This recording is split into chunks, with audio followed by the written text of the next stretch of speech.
घर में अगर मैं अर्निंग की बात करता हूँ तो जो मेरे पापा हैं वो सो लर्नर थे और वो रिक्शा चलाते थे, मतलब जो वैसे वाली रिक्शा होती है ना जो पैरों से चलानी पड़ती है। सच में दोनों ग्रुप पास हो गया। तो मैंने कहा अच्छा। कह रहा और इतना ही नहीं। मैंने कहा क्या?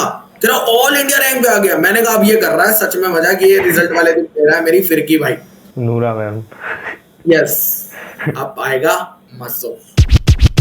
सो hey guys and welcome back to my channel. Finally दिसंबर में लास्ट पॉडकास्ट आया था एंड जनवरी में नहीं हो पाया क्योंकि एग्जाम्स थे एंड ऑल, तो सब बिजी थे, स्टूडेंट्स भी बिजी थे एंड सर सब बिजी थे। ठीक है, तो मेरी गलती नहीं इसमें। तो फरवरी आ गया है एंड मैं भी आ गया हूँ with a new episode of the CS fear. And आज के जो गेस्ट होने वाला है वो भी बहुत स्पेशल है क्योंकि ये मेरे भी पर्सनल फेवरेट लॉ टीचर रह चुके हैं एंड आई होप बहुत लोगों के भी है। तो चलो without further delay let's jump into the video and start our podcast.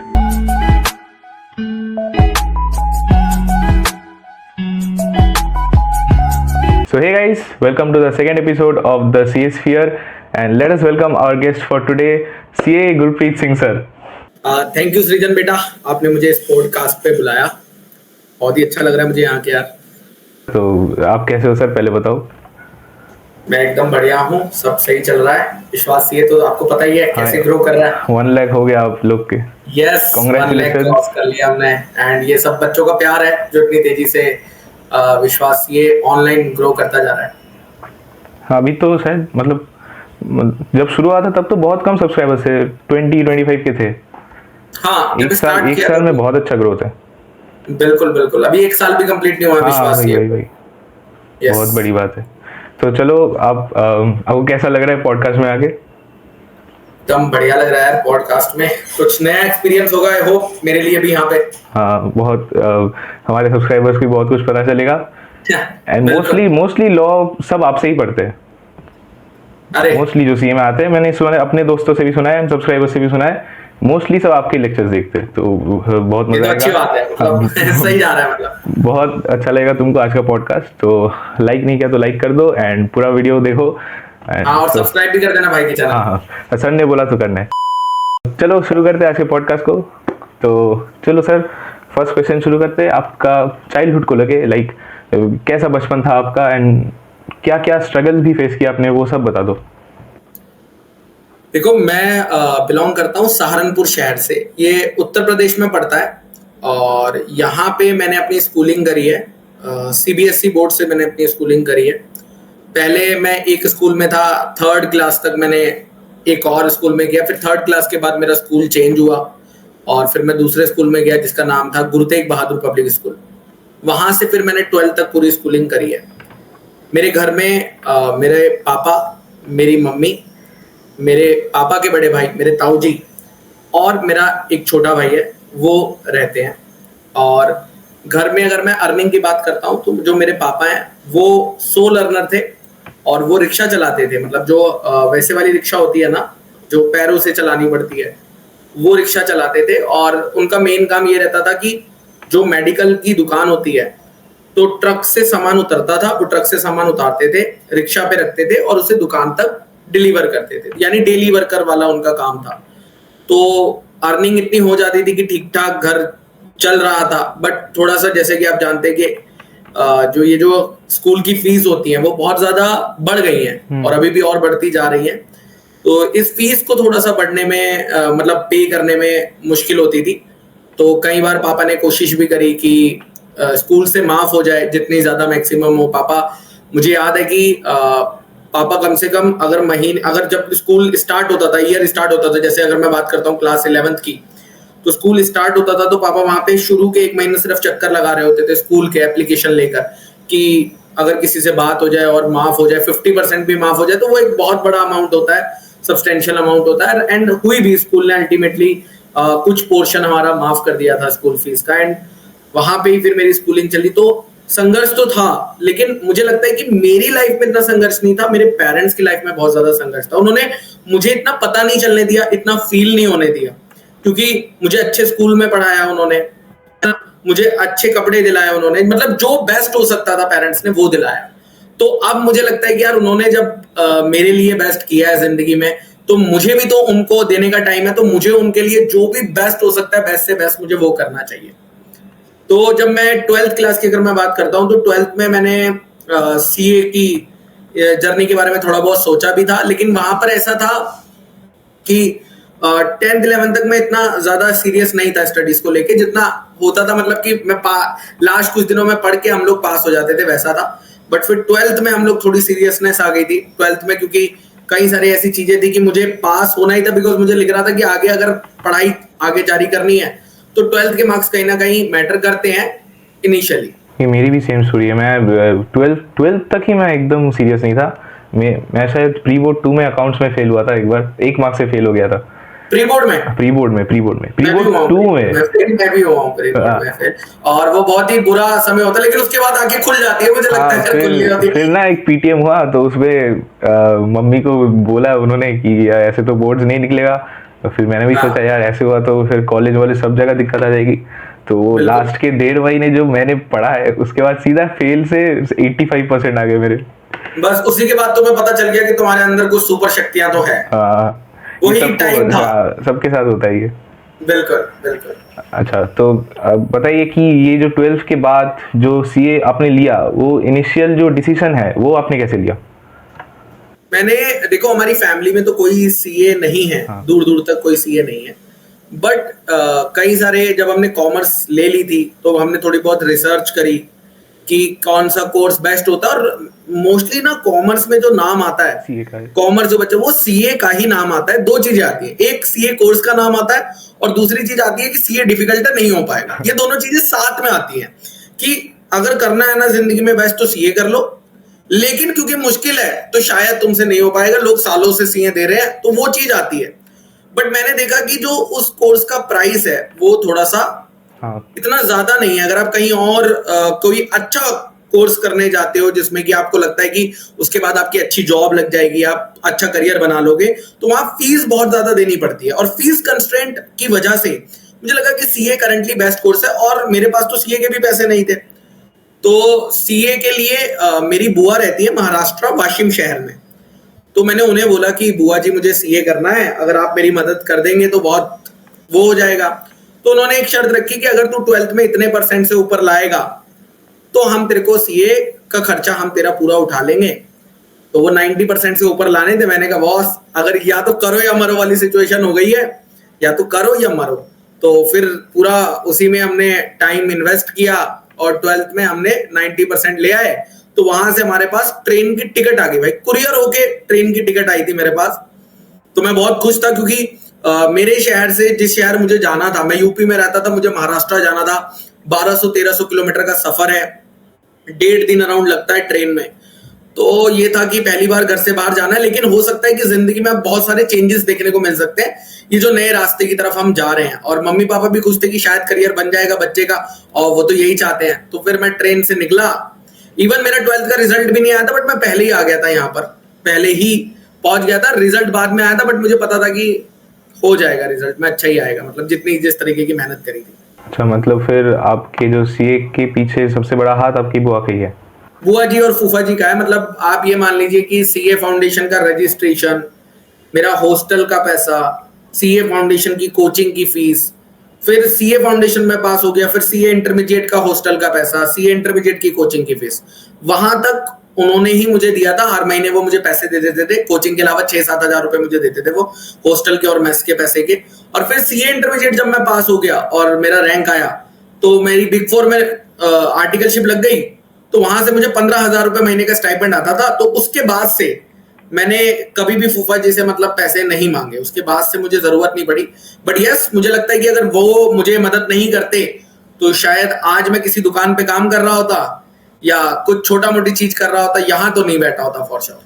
मतलब हाँ, ऐसा नहीं है कि हमेशा अपने माँ बाप ही करे, ये होता है। मतलब अगर आप भगवान जैसे ही है। हाँ, मतलब अगर आप में विल है ना कुछ करने की, तो वो भगवान को कोई ना कोई भेज देता है अपने आप। बिल्कुल बिल्कुल बिल्कुल। हाँ, वो मैंने देखा है हमेशा।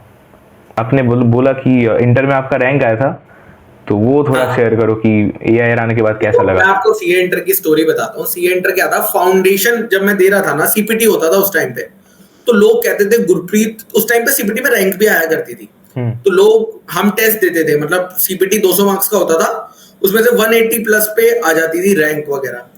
तो लोग कहते थे गुरप्रीत, मतलब क्लास में, जिस क्लास में मैं पढ़ता था 500-600 बच्चे पढ़ते थे वहां पे, और वो टेस्ट होते थे, तो टेस्ट में मैं फर्स्ट आया करता था वहां पे। तो पहली चीज तो मुझे ये खुशी होती थी कि यार मैं सहारनपुर का हूँ, यहाँ बड़े शहर में आया हूँ और यहाँ पे कर रहा हूँ टॉप। मैंने कहा भाई सही तो चल रहा है जीवन, है ना। और लोग कहते थे कि रैंक आ जाएगा, तो मुझे थोड़ा सा ओवर कॉन्फिडेंस हो गया था सीपीटी में। तो मैंने कहा हाँ यार रैंक तो आ जाएगा, रैंक तो आ जाएगा, और मैंने शायद उसको थोड़ा लाइटली ले लिया।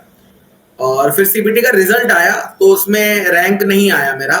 हाँ, मैं महाराष्ट्र में मतलब पुणे शहर में मैं टॉप पे था, लेकिन रैंक नहीं आया था। तो मैंने वहां मिस कर दिया रैंक। मैंने कहा यार ये तो आने वाला था यार, रैंक ही नहीं आया, बताओ।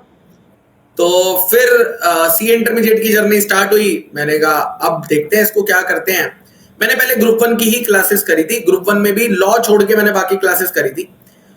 लॉ की मैंने लगाई तो थी, लेकिन वो बहुत ही सुबह बुलाते थे, तो वो मुझसे हो नहीं पा रहा था उस टाइम पे, क्योंकि पूरा पूरा दिन क्लासेस चलती हैं और वो 2 मिनट लेट हो जाओ तो वो बाहर खड़ा कर देते हैं घंटा, तो छूट जाता था। वैसे ही मैंने कहा ये तो मैं खुद ही पढ़ लूंगा, फिर इससे बढ़िया। उनकी किताब मेरे पास थी, मैं खुद ही पढ़ लिया था। अब सीए इंटर का ग्रुप 1 की क्लासेस खत्म हुई। ग्रुप 2 का डिसीजन था लेना है या नहीं लेना। मैंने कहा अभी ग्रुप 2 नहीं करते हैं, ग्रुप 1 को ही वापस पढ़ते हैं। तो मैंने ग्रुप 1 ही वापस पढ़ना स्टार्ट कर दिया। मैंने ग्रुप 2 की क्लासेस नहीं लगाई।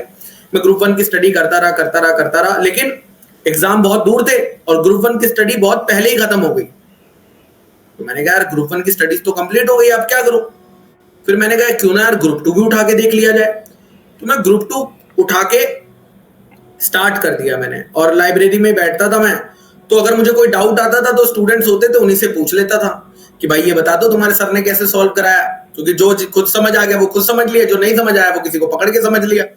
और ग्रुप 2 में बस मुझे डर लगता था, एक सब्जेक्ट होता था ईआईएसएसएम, वो बहुत रटना पड़ता था, लॉ और ऑडिट से भी ज्यादा रटना पड़ता था, और रटने में मैं थोड़ा दिक्कत होती है, मतलब बिना समझे अगर रटने की बात करें तो। अब मैंने कहा ठीक है, कैसे भी हम पेपर दे आया। मैं पेपर दे के आने के बाद मुझे लगा यार ग्रुप 2 में हो सकता है कि ईआईएसएसएम में मेरी वाट लग जाएगी, ऐसा हो सकता है। मैंने कहा ग्रुप 1 तो मैं हो जाऊंगा पास, ग्रुप 2 में मेरे लग जाएंगे। तो एग्जाम खत्म होने के एक हफ्ते बाद मैंने वापस लाइब्रेरी ज्वाइन कर ली ग्रुप 2 पढ़ने के लिए। मैं ग्रुप 2 की पढ़ाई अपनी चालू करता रहा। एक दिन रिजल्ट आया।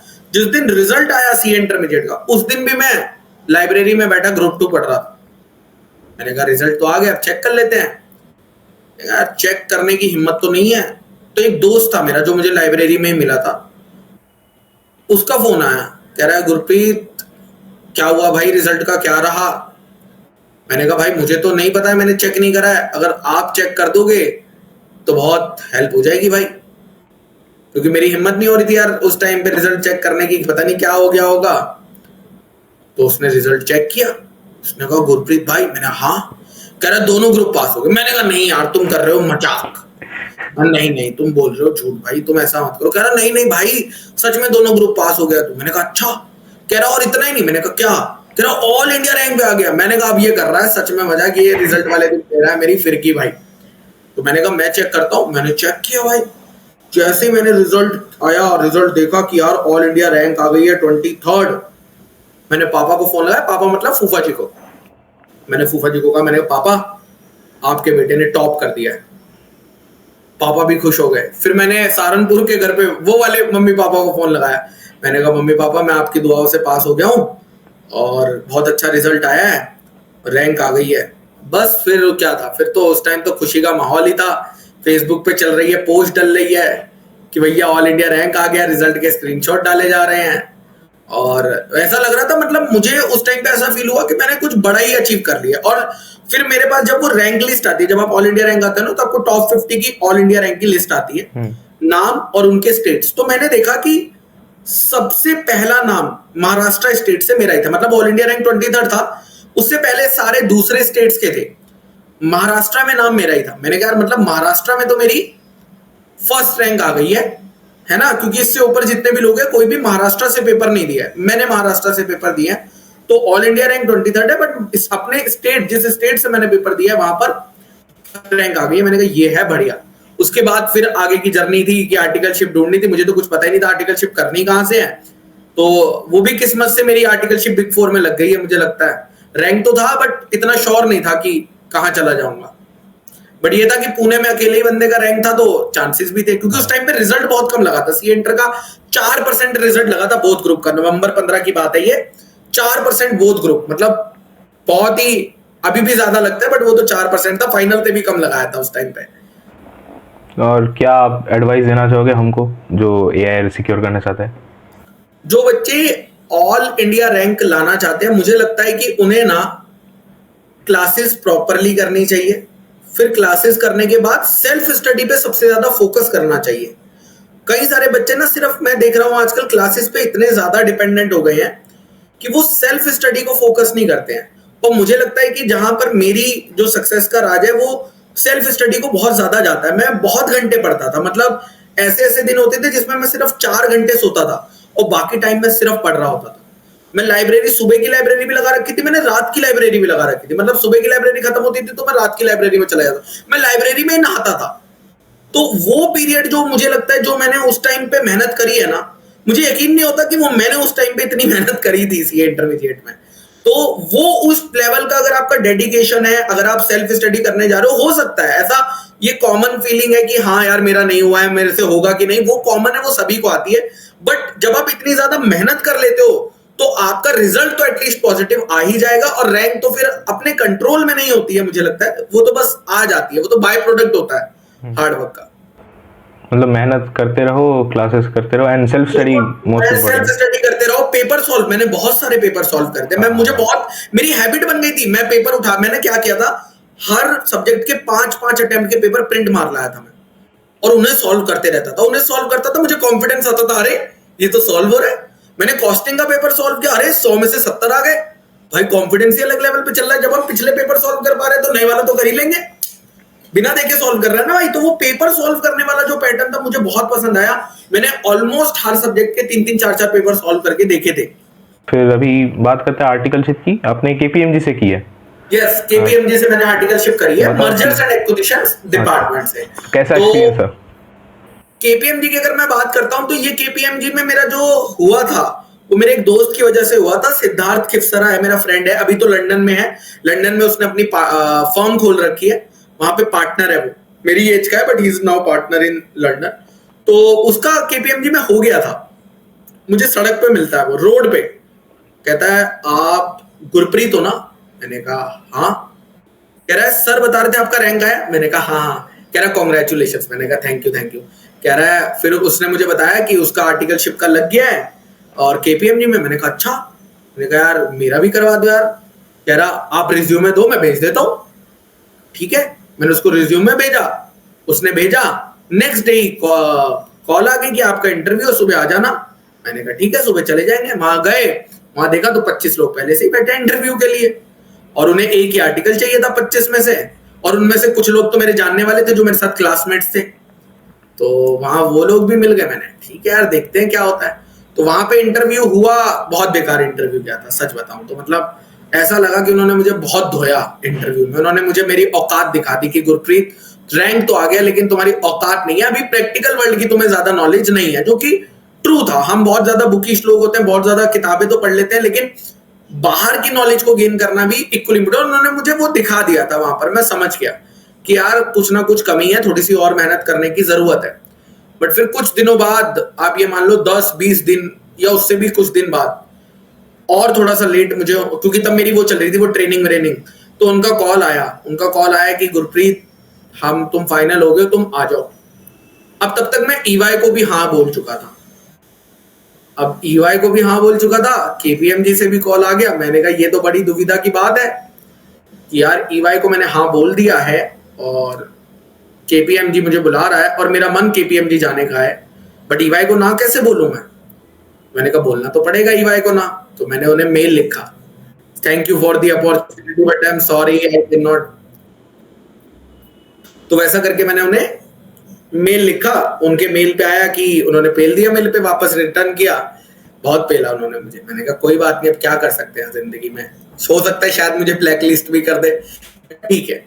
और फिर मैंने केपीएमजी ज्वाइन किया। केपीएमजी ज्वाइन करने के बाद वहां पे वो लोग जो बातें करते थे, जो डोमेन था, वो डोमेन में सीए इंटर में उसके बारे में कुछ पढ़ाया नहीं जाता था, कुछ था ही नहीं, वो सिलेबस ही सीए फाइनल का था जिस डोमेन में मैं चला गया। तो मुझे 3-4 महीने तो सिर्फ ये समझने में लग गए कि ये लोग करते क्या है एग्जैक्टली। मतलब what they are exactly doing. वो बातें करते हैं, ऐसे सेक्शंस की बातें करते हैं जो मैंने कभी सुने ही नहीं है, ना इनकम टैक्स के सुने हैं, ना मैंने कंपनीज एक्ट के सुने हैं, क्योंकि उस टाइम पे कंपनीज एक्ट का बहुत कम सिलेबस होता था सीए इंटर में। बेसिक जो भी फाउंडेशन में है ना, वो इंटर में हुआ करता था उस टाइम पे। और वो बातें बड़ी बड़ी करते थे। मैंने कहा कुछ तो ये बड़ी बातें करते हैं। और फिर मुझे बहुत टाइम लगा, मतलब मुझे समझने में बहुत ज्यादा टाइम लग गया उनके डोमेन को। बट ओवर द पीरियड मैंने बहुत कुछ वहां से लर्न करा, बहुत कुछ मैंने वहां से फॉर श्योर सीखा है। मतलब मुझे मजा आया केपीएमजी में काम करके। एंड आपके फाइनल्स कैसे गए थे? सीए फाइनल की केपीएमजी की खास बात ये थी कि वो छुट्टी दे देता है। उनकी ना कुछ छुट्टी होती है, इतनी मिलनी थी, अब तो कॉन्सेप्ट ही चला गया, बट उस टाइम पे कुछ नंबर ऑफ डेज थे, आई गेस 156 डेज थे या कुछ थे, ऐसा कुछ डेज थे। तो मैंने वो छुट्टियां सारी बचा के रखी थी। तो वो छुट्टी मैंने पूरी की पूरी क्लेम करी थी। और उस छुट्टी में मैंने एकदम दबा के, मैं करता था, क्लासेस करते रहता था आर्टिकलशिप के साथ, बट उस छुट्टी को मैंने बहुत प्रॉपरली यूटिलाइज किया था। और क्योंकि इंटर में मेरा रैंक था, तो मेरे माइंड में था कि यार फाइनल में भी रैंक लाना है। इंटर में मेरा ये प्लान नहीं था रैंक लाने का, बट फाइनल में मैं स्टार्टिंग से ही था कि रैंक लाना है, रैंक लाना है, उसके लिए हम लोग मेहनत कर रहे हैं। और AR23 आना है तो मेहनत 1 के लिए करता है, कोई भी करता है, तो क्यों यार रैंक 1 लाएंगे, रैंक 1 लाएंगे, तो वैसा करते हैं। तो मेहनत करी। और इस बार जब सीए फाइनल मैंने दिया और जब रिजल्ट आया, तो मैंने पहले रिजल्ट चेक नहीं किया, मैंने पहले रैंक चेक करी, कि मुझे लगा कि बॉस रैंक तो आएगी। और मैंने रैंक चेक करी, और सच में रैंक, भाई वहां पे ऑल इंडिया रैंक 25 थी, 2 नंबर पीछे हो गया। मैंने कहा कोई बात नहीं, रैंक तो रैंक होती है। और फाइनल में रैंक लाने का एक अलग वो होता है, बिकॉज सिलेबस बहुत ज्यादा हो जाता है, करेक्ट, और वो लेवल ही अलग होता है। तो मैंने कहा बॉस सीए तो बन गए हैं, जिंदगी हो गई है सेटल, अब आएगा मसो। तो वैसा था। और पेरेंट्स का रिएक्शन क्या था इस पे? दोनों पेरेंट्स यार बहुत ही ज्यादा, मतलब खुश हो जाते हैं, रोने लग जाते हैं कि यार, मतलब अब इतने साल ये सीए कोर्स बहुत टाइम लेता है, 4 से 5 साल जो है आराम से चले जाते हैं सीए कोर्स में। और इसके बाद एक्चुअली में रिजल्ट्स आने चालू होते हैं। जब तक डिग्री नहीं आती ना, तो रिजल्ट्स उतने सब्सटेंशियल आते नहीं है, ना ही रिकॉग्निशन टर्म्स में, ना ही मॉनिटरी टर्म्स में। तो यहां से जो लाइफ चेंज होती है सीए बनने के बाद, वो एक ड्रास्टिक कर्व होता है। तो वो चीज थी। तो पेरेंट्स तो बहुत ही ज्यादा खुश थे, अब भी खुशी हैं कि कर लिया है। अभी छोटा भाई भी है, उसे भी सीए करा रहे हैं, क्योंकि पता है कि जिंदगी में कुछ करना है भाई, हमने इस रास्ते से किया, वो भी कर लेगा वैसा। हाँ, उसके लिए तो आप बहुत अच्छे गाइड बन गए हो। हाँ। और बताओ कि पहले आपका लाइफ कैसा था सीए बनने के पहले, और अभी कैसा है, आपके भी और आपके पेरेंट्स का भी? मुझे लगता है कि सीए बनने के बाद लाइफ में बहुत ड्रास्टिक चेंजेस आए हैं, क्योंकि जब मेरी पहली नौकरी लगी थी इंडियन ऑयल कॉर्पोरेशन में, और वहां पे उन्होंने मुझे 17 lakhs पर एनम का पैकेज दिया था। ये कब की बात है? ये बात है, मैंने जून 2019 में कंपनी को ज्वाइन किया था, इंडियन ऑयल को। तब तो 17 लाख बहुत है।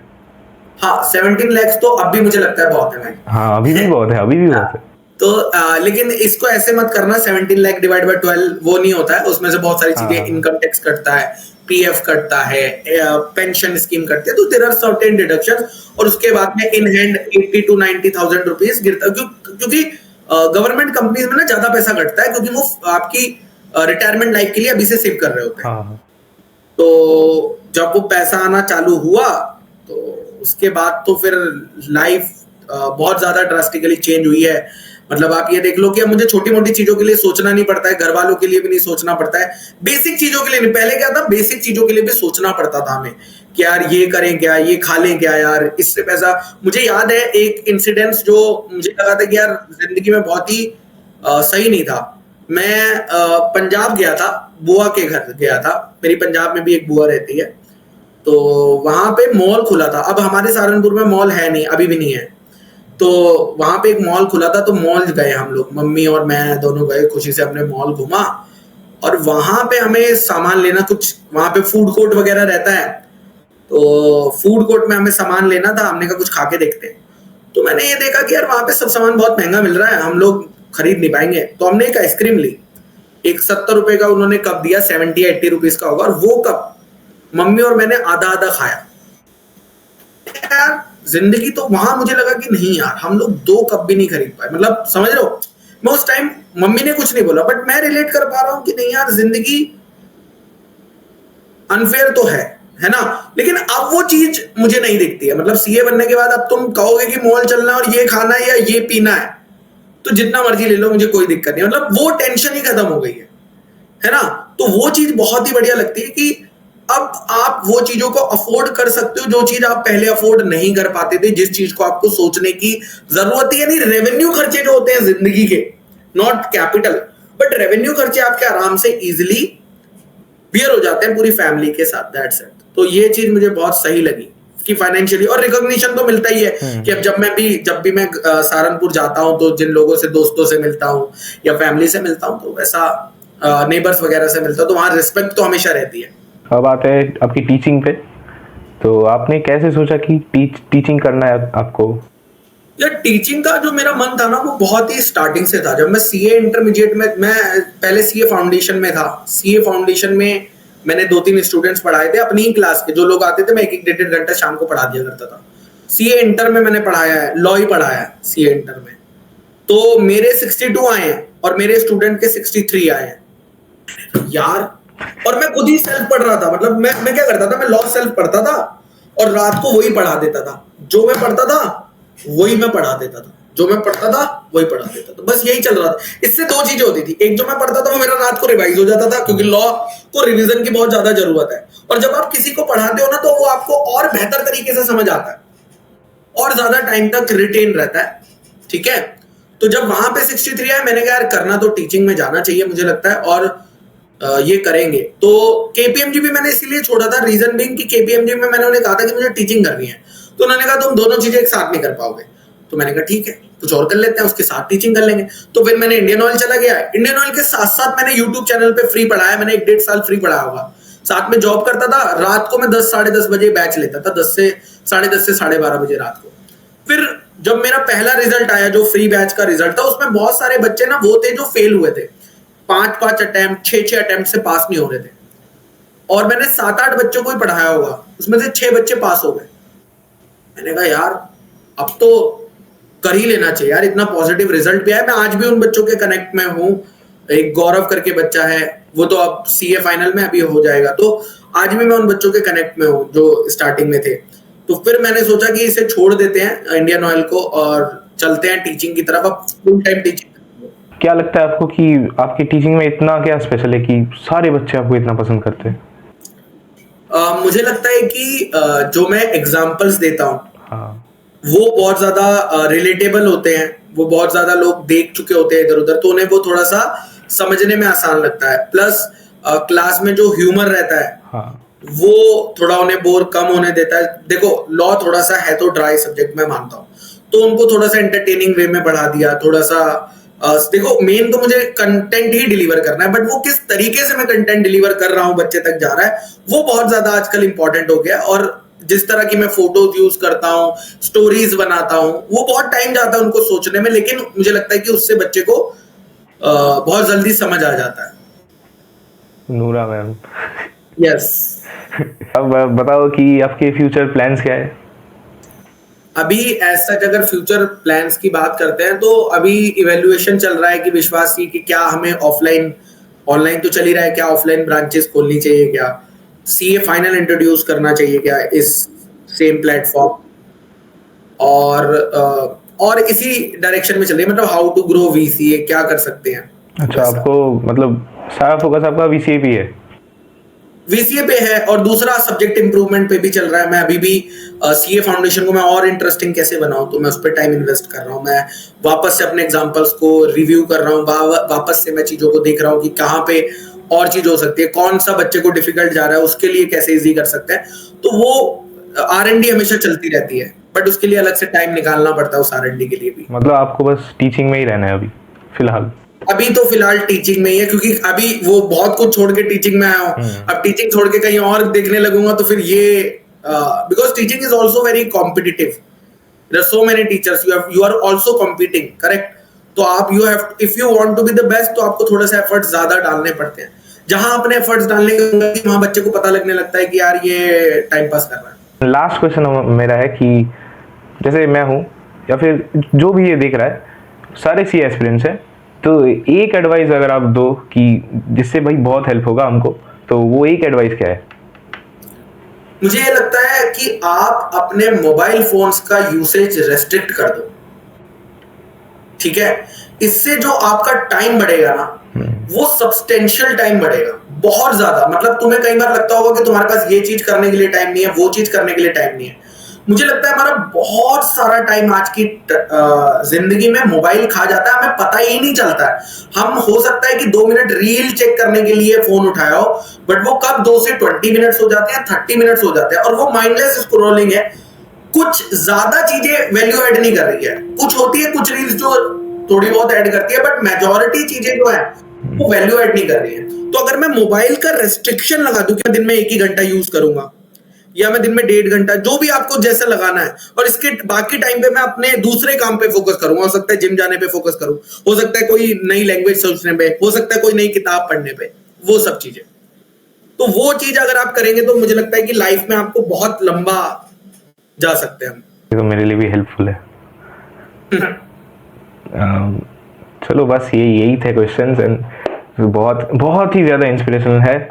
अपना आपका बेसिकली आपका जो स्ट्रगल आपने फेस किया है वो तो बहुत ही, स्ट्रगल के बाद जो आप मतलब अपनी खुद से कोशिश किया कुछ करने की, एंड जहाँ पे आप हो अभी। बिल्कुल, मुझे उसके बाद कीमत समझ आई है कि अगर हमारे पास ये चीजें रिसोर्सेज नहीं है और आजकल कैपिटलिस्ट इकोनॉमी है, तो कितना मुश्किल हो सकता है यहाँ सरवाइव करना। तो हमको तो मोस्टली हम सबको सब कुछ मिल रहा है अभी, एंड हम उसकी वैल्यू भी नहीं कर रहे। तो बिल्कुल ये होता है, अगर हमें जो चीज पहले से आसानी से मिल जाती है ना, उसकी वैल्यू कम करते हैं। और इसी वजह से कई सारे बच्चे जो हैं जो कर सकते हैं, मतलब मैंने कई सारे ऐसे स्टूडेंट्स देखे जिनके अंदर बहुत ज्यादा पोटेंशियल है, जो हो सकता है फर्स्ट अटेम्प्ट में क्लियर कर ले, फर्स्ट अटेम्प्ट में रैंक ले आए, लेकिन ओनली सिर्फ इसी रीजन की वजह से क्योंकि उसे ऑलरेडी बहुत सारी सुविधाएं मिली हुई हैं, बहुत सारी चीजें, तो वो उतना एफर्ट्स लेना ही नहीं चाहता है, उस वजह से वो अचीव नहीं कर पा रहा है जो वो अचीव करने के केपेबल था। चलो सर, बस बहुत मोटिवेशन मिल गया, अभी पढ़ने जाऊंगा मैं। बहुत ज्यादा मोटिवेशन मिल गया। तो चलो सर, बाय कर दो सबको। ओके बाय बाय बच्चों। तो सृजन के चैनल को आप सब्सक्राइब कर लीजिएगा, एंड थैंक यू सृजन यहाँ पर बुलाने के लिए दोस्त। थैंक यू सर, आपका इतना कीमती वक्त। बहुत अच्छा लगा आपसे बात करके, एंड शायद कभी मिलेंगे फिर से। बिल्कुल। हाँ, so guys that was it, and बहुत अच्छा लगा सर से बात करके। आई होप तुमको तो बहुत ज़्यादा मोटिवेशन मिलेगा।